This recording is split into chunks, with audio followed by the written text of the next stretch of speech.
monde, alors on se retrouve donc dans cette deuxième vidéo pour les exemples de tirage de cartes, toujours avec des oracles pour l'instant, vu que je travaille beaucoup avec les oracles et non les tarots. Alors, pour ce deuxième exemple là, je vais utiliser bien sûr comme précédemment le Mademoiselle Lenormand, toujours le même.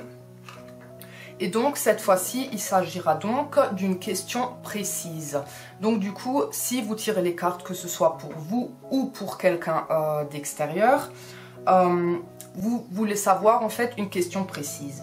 Donc vous battez au pire les cartes déjà dans un premier temps. Voilà. Ça, vous pouvez le faire ou ne pas le faire, tout simplement, comme vous en sentez l'envie, tout simplement. Et vous allez couper, hop, elle a sauté. Vous allez déjà lire les premières cartes comme ça, ou pas, tout simplement, comme vous en avez envie. Ensuite, si vous tirez les cartes pour une femme ou pour un homme, vous sortez donc la consultante ou bien le consultant. Donc, si cela est pour une femme, on tire la consultante. Si c'est pour un homme, le consultant, tout simplement. Donc là, on va dire qu'on tire les cartes pour une femme. Voilà.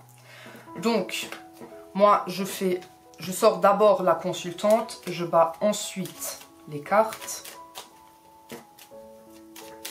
Après, c'est toujours selon vos envies et selon comment vous-même vous ressentez la chose. Hein. Là, vous n'êtes pas obligé de suivre des règles strictes ou quoi que ce soit. Vous faites vraiment comme vous avez envie. Ensuite, je coupe une première fois. Je peux interpréter déjà cette première coupe. Et sinon j'étale tout simplement le jeu devant moi, à côté de moi, en dessous, enfin bref, peu importe. Donc ici j'ai la consultante et ce tirage de cartes en fait, c'est donc le tirage en croix. C'est-à-dire, vous allez sortir une première carte, cette première carte là, qui signifie la réaction positive face à la question. Donc voilà. Ensuite, on prend une deuxième carte. Celle-ci, c'est donc les éléments positifs ou négatifs face à la question donc de la consultante.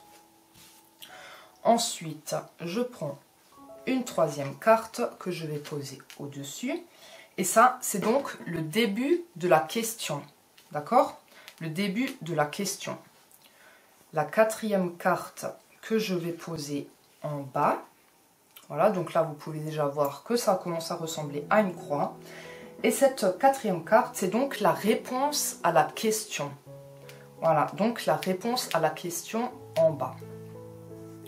Et ensuite, vous pouvez rajouter, enfin, vous pouvez vous rajouter une cinquième carte sur la consultante ou le consultant, toujours en fonction de pour qui vous tirez les cartes, pardon. Et ceci est donc la synthèse, donc la réponse finale. Donc le début de la réponse à la question et la synthèse, donc le global en fait. Et une fois que vous avez fait ça, vous retournez vos cartes.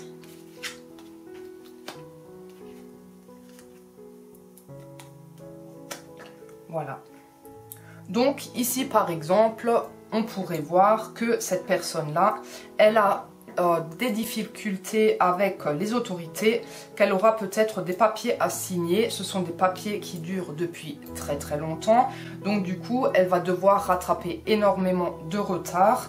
Mais ce qui apporte en fait des litiges, donc du coup, la personne consultante vient peut-être consulter justement pour cette question suite à des litiges face à des autorités. que ce soit CAF, des tribunaux, les impôts, enfin voilà, un peu tout ça. Et donc ici en synthèse, vous avez donc les chemins qui est donc le cercle amical.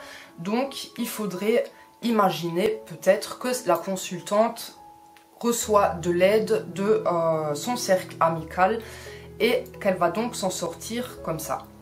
Alors si la réponse ne vous convient pas ou est trop brève, vous avez toujours la possibilité de rajouter 3 cartes en bas à droite. Donc voilà. Alors, donc ici je vois la perte. Donc les souris, c'est donc la perte. Le cercueil qui représente aussi la fin d'une situation. Et les lys. Donc du coup, ici par exemple, je pourrais imaginer que cette personne-là a donc un litige avec un homme, vu que c'est un homme ici, a peut-être un litige avec un homme suite à des disputes et à la fin d'une relation par exemple. Donc pour moi ce serait plus un divorce. Donc du coup voilà, en tout cas la personne qui consulte s'en sortira grâce à des amis, donc elle ne doit pas s'inquiéter et voilà. Donc voici pour le deuxième exemple de tirage de cartes possible. Bien sûr il y en a tellement que je pense pas que je vais tous vous les montrer. Je vous montre vraiment uniquement ceux avec lesquels je travaille parce que ben voilà, c'est mes préférés, c'est avec ceux-là que je me sens le mieux et voilà, donc point final. Donc jusqu'à la prochaine vidéo, je vous souhaite de prendre soin de vous. J'espère que cette vidéo vous aura plu et à la prochaine. Ciao!